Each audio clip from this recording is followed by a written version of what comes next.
조갑제 TV 시청자 여러분 안녕하십니까.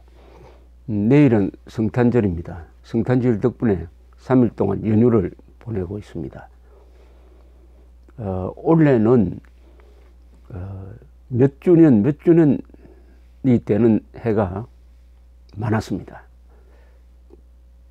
박정희 대통령 탄생 100주년, 그리고 볼셰비키 혁명 100주년, 또 하나가 있습니다.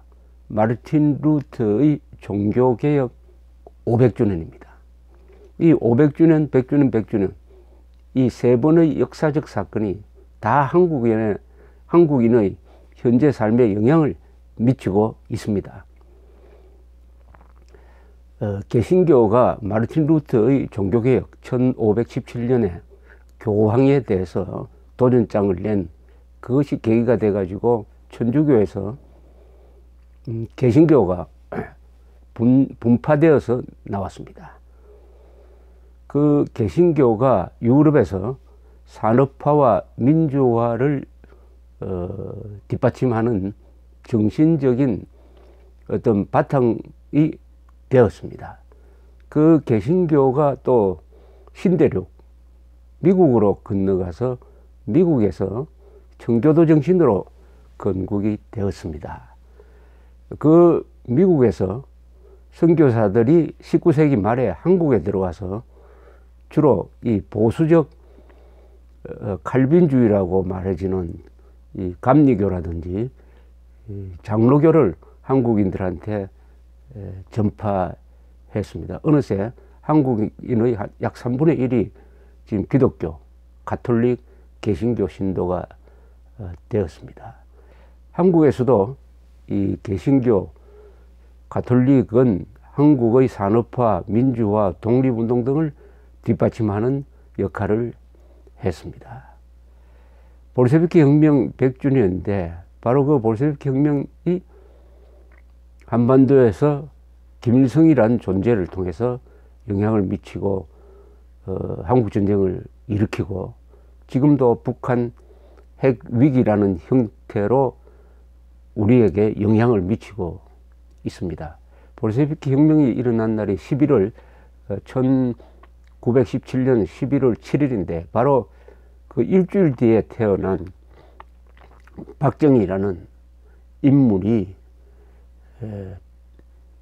1961년 군사혁명을 통해서 집권을 해서 18년 동안 대한민국을 관리하고 지도하면서 세계적인 경제 성장을 이룩하고 이것이 민주주의, 복지의 바탕이 되어서 또한 우리한테 영향을 미치고 있습니다. 이 사실을 본다면은 지금 남북한의 이 대결은 남한은 기독교 정신, 북한은 기독교를 탄압한 전체주의의 대결이라는 측면이 있고 이것은 다 역사적 뿌리를 갖고 있다는 점 말씀드립니다. 내일이 성탄절이니까 한국과 이 기독교의 관련성에 대해서 말씀드리고자 합니다. 한국의 기독교가 가장 먼저 들어온 것은 병자호란 이후죠. 병자호란 이후 이 인조의 아들인 소현세자가 청나라에 끌려갔다가 거기서 천주교와 관련된 자료를 가지고 들어와서 이것이 계기가 돼서 이 천주교가 한국에서 자생적으로 퍼지게 되었습니다. 자생적으로. 세계적으로 아주 드문 일입니다. 선교사가 와서 신부가 와서 천주교를 확산시킨 것이 아닙니다. 그 유학자, 그것도 젊은 유학자들이 스스로 그 중국에서 가져온 성경을 가지고 스스로 연구하고 또 거기에 감동하고 해서 이 천주교가 퍼지게 된 것인데 아주 세계적으로도 독특한 예입니다. 그러나 많은 탄압을 받았죠. 탄압을 받으면서 대중에게 다가가는데 조금 여러 가지 장애물이 있었습니다. 대원군 시절에까지도 많은 사람들이 죽음을 당했습니다. 그러다가 개화기를 맞으면서 강대국에 의해서 강대국의 뒷받침을 받는 이제는 개신교가 들어오니까 개신교는 탄압을 받지 않았습니다. 어떻게 보면 천주교인들이 뿌린 그 피의 바탕에서 개신교가 상당히 편하게 한국에 전파되었음을 알 수가 있습니다. 개신교가 한국에 들어와서 맨 처음 이 선교사들이 한 일은 주로 학교를 짓고 병원을 만들고 교회를 짓고 해가지고 이 당시에 백성들을 깨우치는 일이었습니다. 이렇게 함으로써 개화기를 통해서 기독교와 만나게 되었고, 그 기독교가 주로 상당히 보수적이라고 하는, 보수적 개혁이라고 합니다. 개혁적 보수라고 그래요. 이 장로교, 감리교와 같은 상당히 좀 청교도적 정신, 청교도적 정신의 뿌리는 뭐 칼빈주의인데, 이런 또 개신교가 들어와서 어떻게 보면 정통 개신교가 한국에 들어왔습니다. 독립운동 할 때는 이미 개신교가 주도 세력이 되었습니다. 그 독립운동을 주도한 사람들은 천도교와 개신교였습니다. 독립운동 선언서에 서명을 한 33명 중에서 16명이 기독교인이었습니다. 여기서 걸출한 인물이 한 사람 탄생했는데 바로 이승만이었습니다. 한국 기독교가 만들어낸 위대한 정치인이죠. 이승만에 의해서 또 김구 선생도 기독교인이었습니다. 이승만, 김구 두 분이 공통점이 기독교인이고 동시에 민주주의, 자유민주주의 신봉자였습니다. 김구, 이승만 덕분에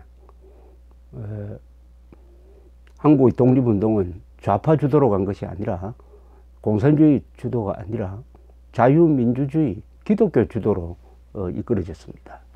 해방이 되니까 이승만 대통령이 건국의 지도자가 되었습니다. 최초의 국회 개회식을 할 때 이승만 국회의장이었습니다. 이승만 국회의장은 첫 회의를 기도로 시작을 합니다.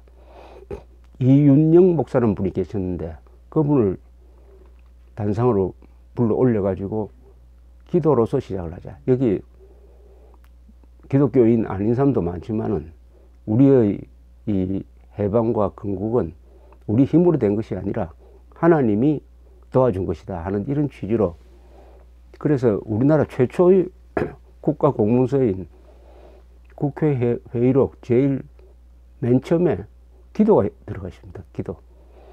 이승만 대통령은 대한민국을 기독교적 국가로 만들고 싶어 했습니다. 단 기독교를 국교로 만들자는 것은 아니었습니다. 이승만 대통령은 이 사찰을 참 좋아했습니다.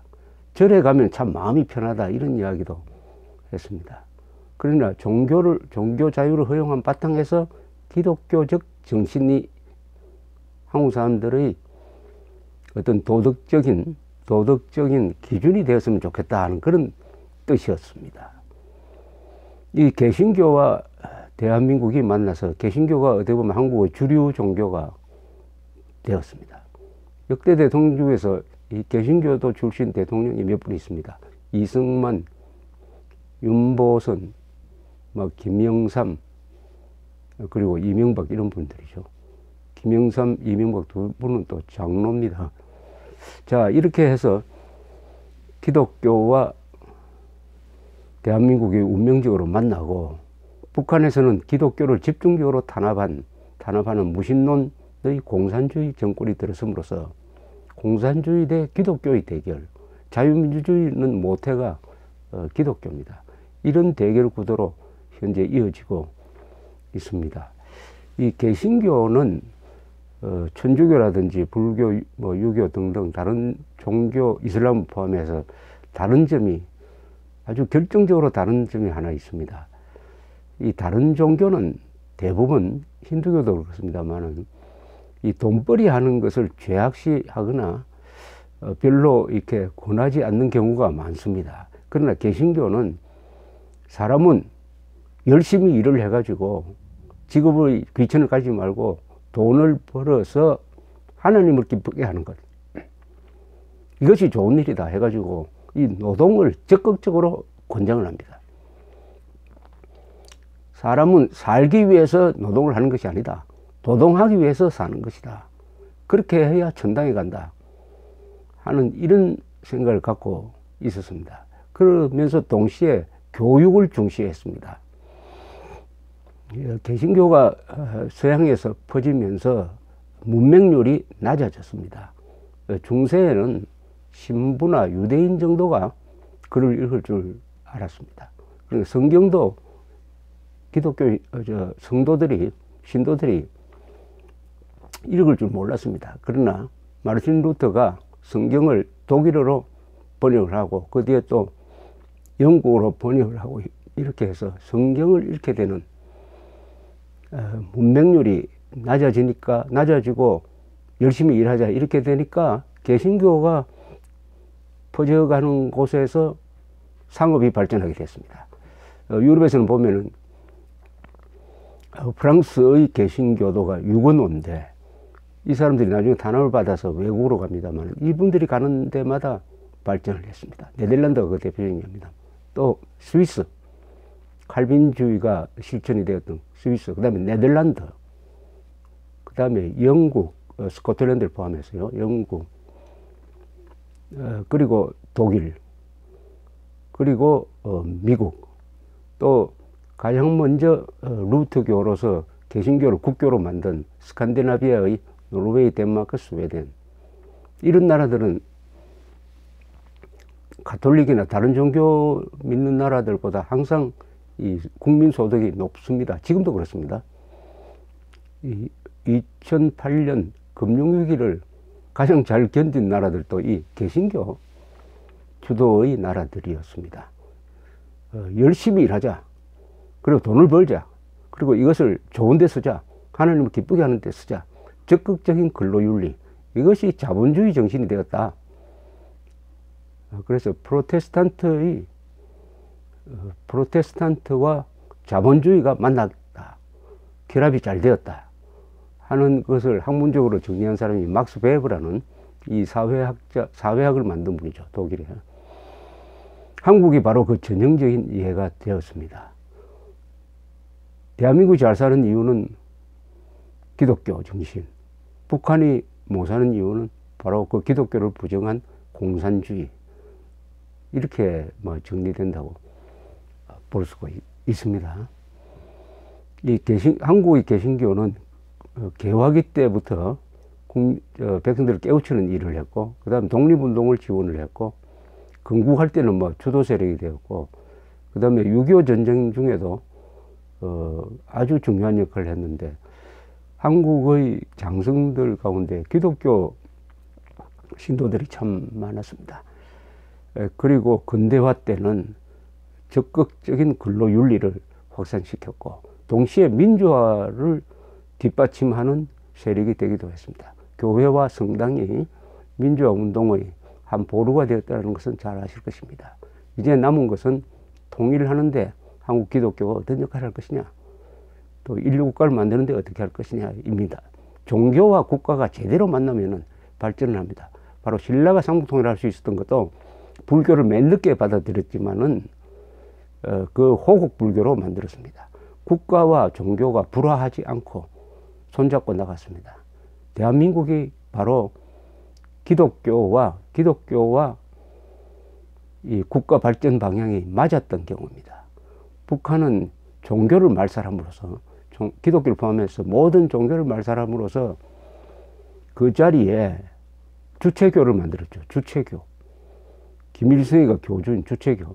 이 주체교는 신도수로는 세계에서 9번째 정도의 종교 집단입니다. 주체교 대 기독교의 대결. 여기서 지금 한국이 이기고 있습니다.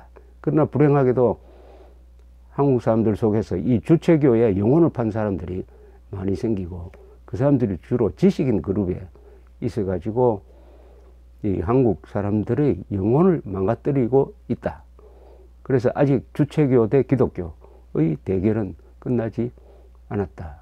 이렇게 정리할 수가 있겠습니다. 한국이 기독교와 만난 것은 참으로 행운이었습니다. 이 행운이 계속 되려면은 기독교도 달라지고 대한민국도 달라지고 해서 우리가 염원하는 북한 노예 해방을 의미하는 자유통일을 기필코 이루어야 하겠습니다.